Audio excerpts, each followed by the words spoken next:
From WNYC, this is NYC Now. I'm Janae Pierre. All right, I can finally say it without yelling.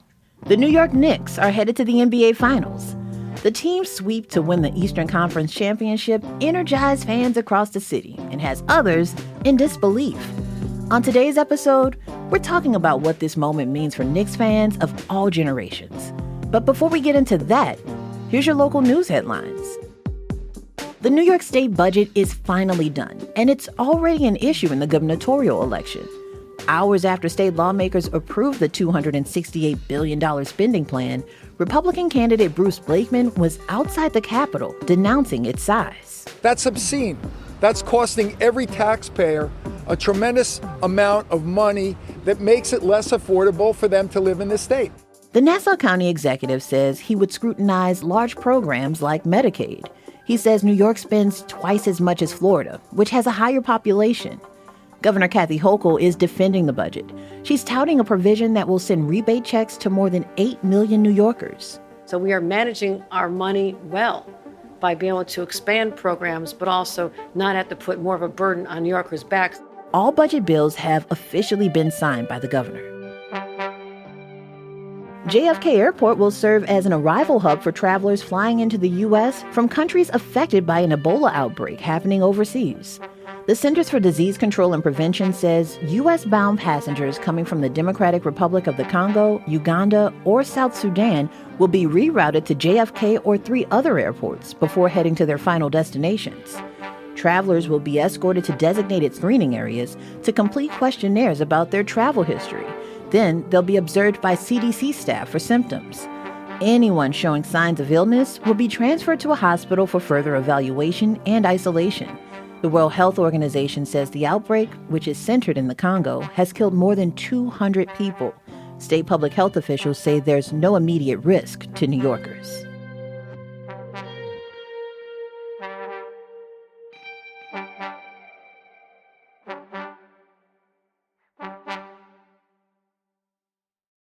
For the first time in 27 years, the New York Knicks are headed to the NBA Finals. Chance of let's go Knicks. It's over. Believe it, Knicks fans. For the first time since 1999, it's a go to New York, go! The city erupted when the Knicks beat the Cavs to win the Eastern Conference Finals. Look at them Knicks going to the finals. It's like Jesus returning. And we're going to talk about the road ahead for the team in this episode. But first, I wanted to stop by a New York institution highlighting just how much our city wants to win. Great. You guys doing this morning? Doing pretty good. How are you? Thank you. Neil deGrasse Tyson. In the Natural History Museum's Hall of Gems and Minerals, you'd usually find geodes and precious stones that came straight from the dirt. Impressive, right? But the For the Win exhibit takes that to a whole nother level, and it's showcasing major awards and trophies made from precious metals. Oh, it's right here. Just walked upon the Olympic gold medal for Jesse Owens. Like Jesse Owens' gold medal from the 1936 Berlin Olympics, Super Bowl trophies, and some rings. Justin Tuck's NFL Super Bowl ring when the Giants won the Super Bowl back in 2008. And even some bling from our very own WNBA team, the New York Liberty. Beautiful silver trophy with a basketball at the top. Curator Vicky Toback said it was a natural connection. All these things are made from gold, platinum, silver, bronze, all these materials that really belong in the Hall of Gems and Minerals and belong in a museum that's dedicated to, the science of mankind. There is a Knicks ring already in the exhibit. This Knicks Red Holzman ring, and as you can see here, it's pretty humble when you compare it to the rings that you see now. Former head coach Red Holtzman's ring from the 1973 championship is actually on display there. I mean, New Yorkers are always excited about sports. We have the best fan base, and that was sort of the spark. The exhibit is open until January 2027, so who knows? There might be another Knicks ring joining the case.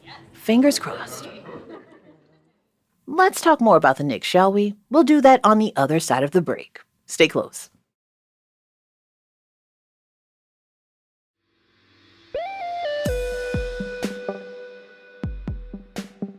This past Monday, the New York Knicks completed a sweep of the Cleveland Cavaliers with a dominant 130-93 win, capping off a playoff run that's completely transformed the mood around New York City.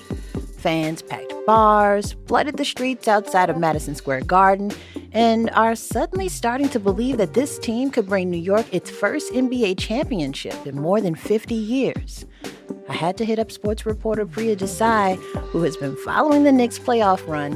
What's up, Priya? How you doing? I'm feeling good. How are you feeling? I'm excited. You look well rested, and I think the Knicks will be too. Yes. But can you describe the mood in the city right now? Like, what's the vibe? It feels like everyone's so happy. I don't know what crime's looking like, but I'm like, everyone's saying good morning. And I think it started once the second sweep of the Cavs was complete. Yeah. People were like a little in disbelief. I was texting people, especially like a bunch of New Yorkers, like born and bred New Yorkers, and they were just in shock. And I think that's sort of fallen. And they're like, okay, we can breathe now. Yeah. We can celebrate, right? Yeah. I always, I don't mean to tease our producer, Jared, but like he's never pleased with the Knicks. So I had been waiting to see like if he'd like crack a smile, maybe be proud, say Kat did a great job, something. And even he is excited just a little bit. He never shows too much. I would say that it's like a very like quiet optimism. Yeah. You don't want to jinx it. Yeah. I get it, Jared. You don't want to jinx it. So as we mentioned, the Knicks completely dominated Cleveland.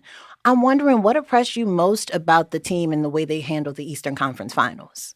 Outside of the 11 straight playoff wins and the back-to-back sweeps and the insane scores, it would have to be how they completely changed everyone's impression of the Knicks in the playoffs. Like, it was time to play the system that the new coach, Mike Brown, came here to do. Yeah. And they did that. Again, as I say, unbelievable. You start seeing these scores night after night. They're playing on the road and winning. I mean, they're winning series on the road. Mm-hmm. And not by 2 or 3 points. Right, exactly. Like, they're blowing them sometimes out. I have to put my glasses on. I'm like, is this correct? Yeah. So I think that there were a lot of doubters that thought they could even get this far, right? Like a same old Knicks sort of mentality. And really unbelievable. I think that's the only word I can still use when I think about it. You mentioned same old Knicks. You know, you've covered a lot of Knicks teams over the years. What feels different about this group of guys? So, yeah, again, I want to give credit to Mike Brown. I think when I came in to talk to you in preseason, I said, this is a guy who doesn't want to push just 1 or 2 players. He wants a full team effort, and he wants to use his bigs to run the ball through. Mm-hmm. And so he came in and he switched up a system, which is not easy to do, right? You had Jalen Brunson, who was used to being the guy with the ball at all times.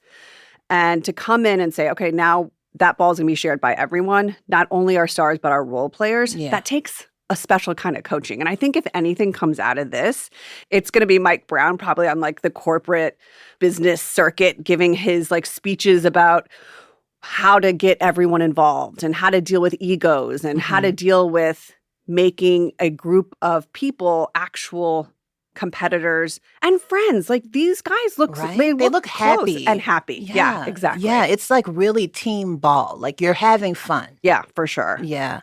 What can you say about the bench? They have been performing excellently.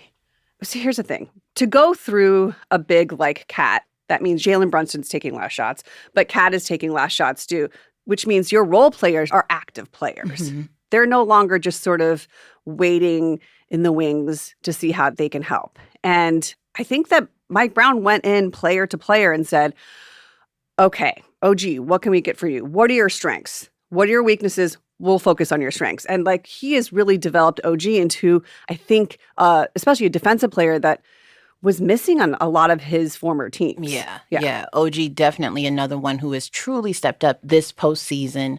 It has been so nice to watch all of the OGs on the court side, you know, to see Patrick Ewing cheering as hard as he is. Like, can you just speak to that moment?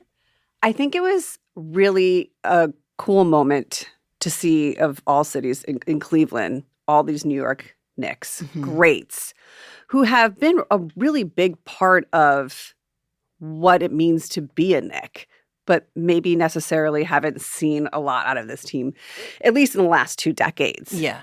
And it was so special, like to see that generational sort of look into what this team was. Yeah. Why do you think that this moment feels so emotional for people right now? Like, as you mentioned, like there are entire generations of fans who have never seen the Knicks make the finals. Well, one, the 90s are back, Yeah. according to the kids, Yeah. right?